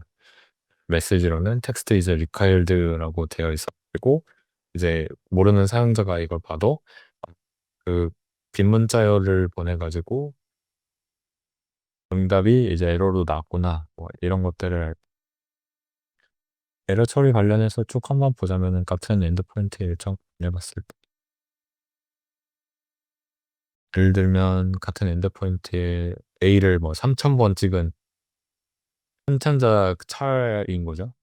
한참자를 넣었을 때면 이제 똑같이 에러를 반환하는데 이번에는 코드가 input이 too long이다. 페이지로서는 이제 2,000개의 문자를 받게 돼 있는데 3,000개를 반환을 것들을 확인해 보실 수 있고요.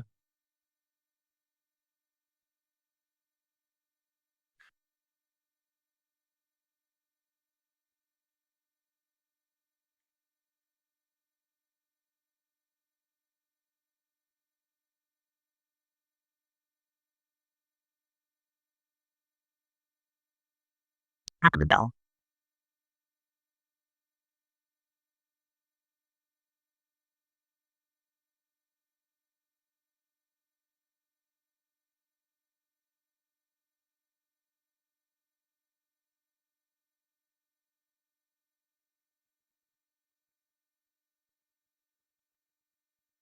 그리고 이제 테스트라는 폴더 안에 그 지금까지 저희가 컬로 작성한 그 엔드포인트 요청들을 정리를 해 놨다고 볼 수가 있을 것 같은데 엔드포인 API 엔드포인트를 개발을 할 때 이런 테스트 코드 자체가 되게 필수거든요.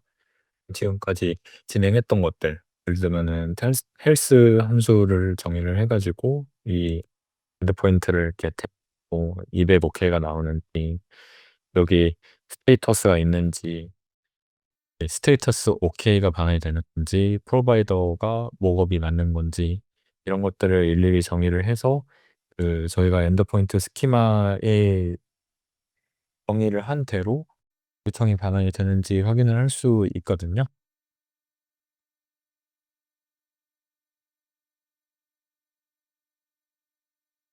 이제는 를 아예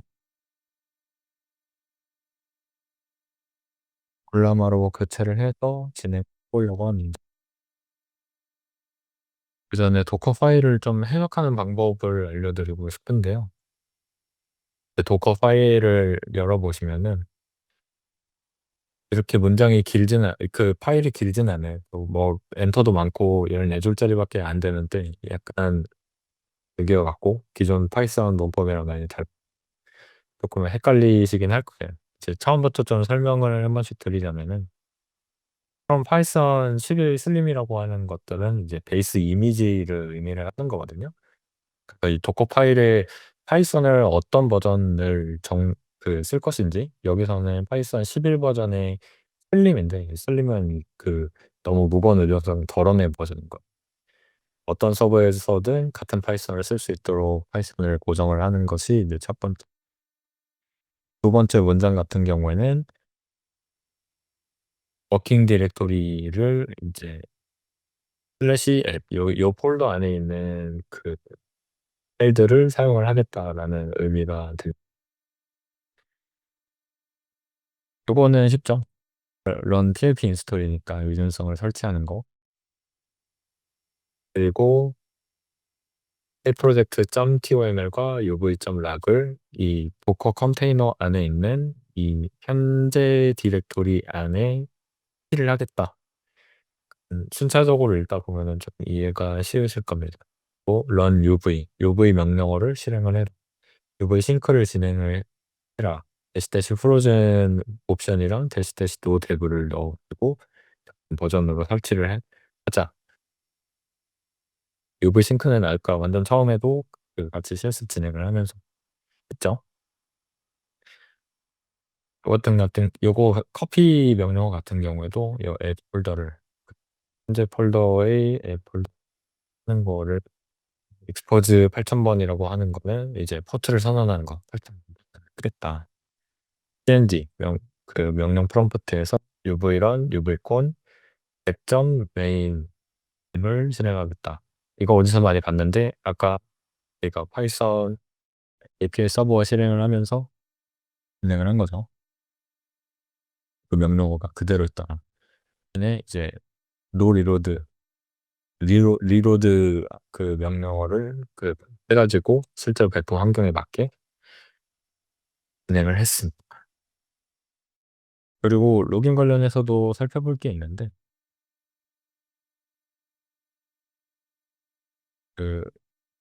현재는 이제 로거라는 모듈을 사용을 해가지고 로깅을 하고 있는데 이 백엔드 서버를 실행할 때 보니까 인포라는 레벨에서 이 요청이 들어올 때마다 어떤 엔드포인트로 어떤 방식으로 요청이 오는지 이 기록을 하는 역할을 합니다. 그렇게 돼서 보면은 헬스라는 엔드포인트에 요청을 했을 때 205K를 반환한 거를 볼 수가 있어요. 예를 들면 인포라는 엔드포인트에 요청을 했을 때 리퀘스트 아이디가 데모 -001이고 스테이터스 200이고 레이턴시는 어떻고 인풋 토큰, 아웃풋 토큰이 어떻고 답변은 어떻게 줬고 이런 것들을 API 요청을 보낼 때마다 뭐 적절한 요청이든 적절하지 않은 요청이든 전부 이제 로깅을 하면서 재현 가능성과 이제 추적 가능성을 같이 보는 거죠. 신고를 하시면은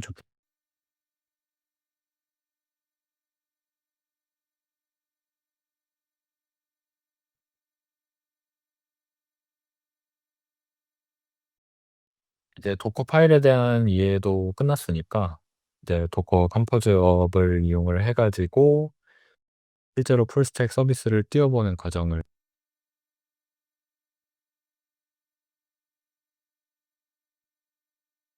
컴포즈까지 설명을 드리기에는 너무 문법들이 좀 어려운 것 같아서 간단히만 설명을 드릴게요. 이 서비스를 정의를 하고요. 이제 총 3개의 서비스가 있어요. 한 번 들여쓰기를 해서 올라마 그리고 백엔드, 오픈웹 UI 총 3개의 서비스를 띄우고 이제 각각의 서비스별로 이제 이미지는 어떤 걸 쓸 건지, 이름은 뭘로 할 건지, 만약에 실수로 다운됐을 경우에는 리스타트를 할 건지 말 건지, 포트를 몇 번에 쓸 건지를 일일이 지정을 해줄 수 있는 거거든요. 그래서 이 백엔드 서비스를 정한 걸 보면은 중요하게 보셔야 되는 게 요 environment로 이제 LLM 프로바이더가 예전엔 복업이었는데 지금은 올라마로 변경이 되어 있 너무 길어질 그 답변이 길어질 수도 있으니까 10 밀리세컨드를 좀 길게 가져가 가지고 새로 이제 그 환경 변수를 주입을 하는 모습을 볼 수 있을 것 같아요. 그렇게 해서 이제 오픈웨이 UI라는 오픈 소스 챗봇 프레임워크를 킬 때 그 백엔드에서 서비스 되고 있는 그 오픈 AI 컴패티블한 엔드포인트를 연결을 하기 위해서 또 오픈 AI API 베이스 URL이라는 파라미터를 그 서비스 이름으로 지정을 해줄 수가 있거든요. 그렇게 해서 진행을 했을 때 바로 연결이 되는 모습을 볼 수 있을 겁니다. 요거는 웹 서비스라서 틀을 3330으로 해 가지고 한번 진행을 해 볼게요. 만약에 도커가 깔려 있고 도커 컴포즈도 깔려 있다면은 동일하게 실행을 하셔도 문제없이 진행이 되실 거예요. 도커가 깔려 있는지 확인하려면은 도커 버전 확인해 보시고 컴포즈가 깔려 있는지 보시려면은 도커 면은 될 것 같고 레스 버전은 아닌 것 같은데 깔려 있는 것 같으니 진행을 해 보겠습니다. 요 모든 것들을 그 뭔가 복잡한 명령 없이 그 도커 컴포즈를 사용을 하면은 한 줄 명령으로 다 한 번에 실행이 가능하거든요. 컴포즈 업 대시 D 대시 빌드라고만 진행을 하시면은 요 도커 파일에 있는 내용을 가지고 이 컨테이너 이미지를 빌드를 하게 되고 빌트라고 되어 있죠. 뭐 네트워크 이방은 건너뛰겠습니다. 컨테이너 총 3개가 뜨게 되는데 올라나랑 API, 오픈 API 3개가 뜨는 거를 알 수 해서 도커 그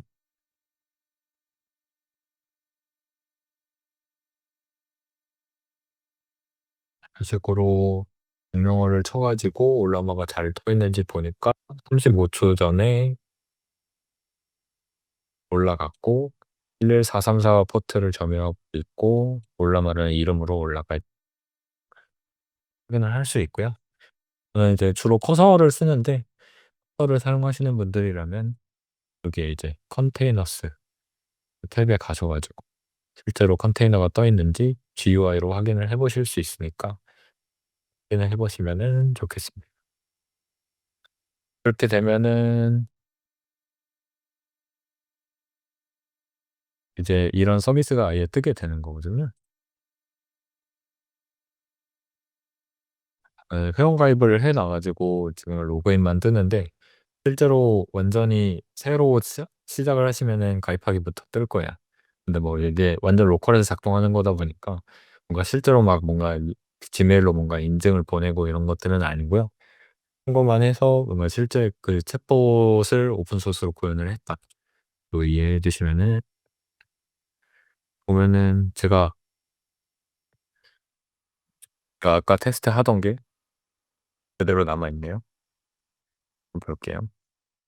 아마 3.2 3B 모델을 사용한다고 말씀드렸는데 실제로도 잘 연결이 되어 있는 것을 확인을 할 수가 있고요. 그 요 오픈Web UI라는 프레임워크 자체는 크게 지금 어떤 뭔가 익혀 둔다기보다는 '연결이 됐더라.' 정도만 이해를 해 주시고 지나가시면은 될 것 같습니다. 관리자 패널에 연결 관리가 되어 있는데 URL을 입력을 할 수가 있게 되어 있어요. 이걸 백엔드라고 얘기를 하고 1,000번 포트를 쓸 거고 V1 라우터를 하니까 인증은 필요 없어서 그냥 도커 컴포즈에 정의를 해 놨죠. 그래서 된 서버 연결 확인되면 뭐가 있고 모델에서 가본 3.2에 3B짜리 노드 실제로 연결이 되어 있는 것을 확인할 수 있습니다. 그래서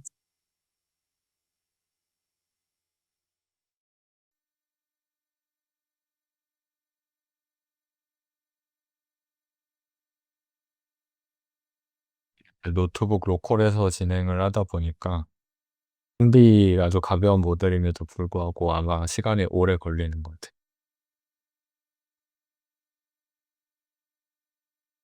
여유를 갖고 기다려 볼게요.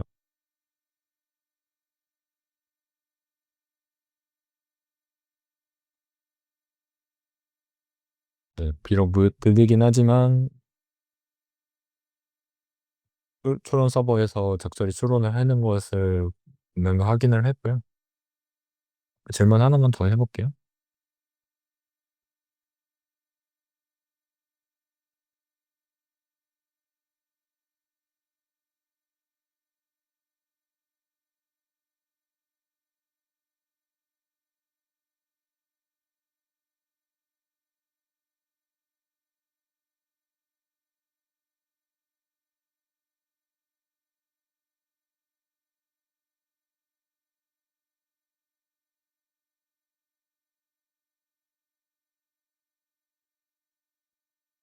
이게 질문이 아주 조금만 길어졌다고 해서 바로 시간이 엄청 오래 걸리는 것 같아요. 질문이 어떤 생성이 될 거를 기다리는 동안 추론 서버가 도커로 띄워져 있는 거를 어떻게 로그를 한번 잘 돌아가고 있는지 로그를 한번 볼게요. 아까 도커 컴포즈 업을 했듯이 도커 컴포즈를 찍고 로그스라는 명령어로 했는데 그 컨테이너 이름을 지정을 해주시면은 그런 식으로 저희가 만든 서버에서 발생한 로고들이 전부 이제 기록이 되고요. 보시면은 모델 목록을 반환을 요청을 받아가지고 205K와 함께 프로바이더가 올라가고 보여졌고요.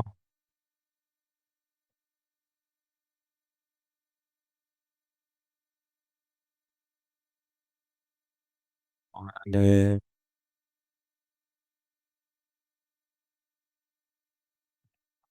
제가 모델 알류라고 물어봤을 때 아마 아티피셜 인텔리전스 모델스 아마라고 답변한 게 저희가 만든 API 서버의 로그에 전부 띄워져 있는 걸 확인을 했죠. 보면은 답변이 완료가 된 거를 볼 수가 있는데 굉장히 길게 나왔네요, 생각보다. inference, also batch prediction or batch processing, 테크닉이라고 하면서 굉장히 긴 답변 결과를 내는 거를 알 수 있습니다. 이렇게 해서 로컬에서 작동 가능하게 AI LLM을 이용한 추론 서버를 개발을 하고 그리고 그거를 도커로 패키징해서 실제 서비스처럼 만들어 보고 그리고 올라마를 이용해서 로컬에서 작동을 하는 LLM 서버를 띄워보고 거기에다가 이제 챗봇을 이용을 해서 오픈 소스 챗봇을 이용을 해서 인터넷이 안 되는 환경 안에서도 LLM 모델이 잘 돌아가는 것을 확인을 했습니다.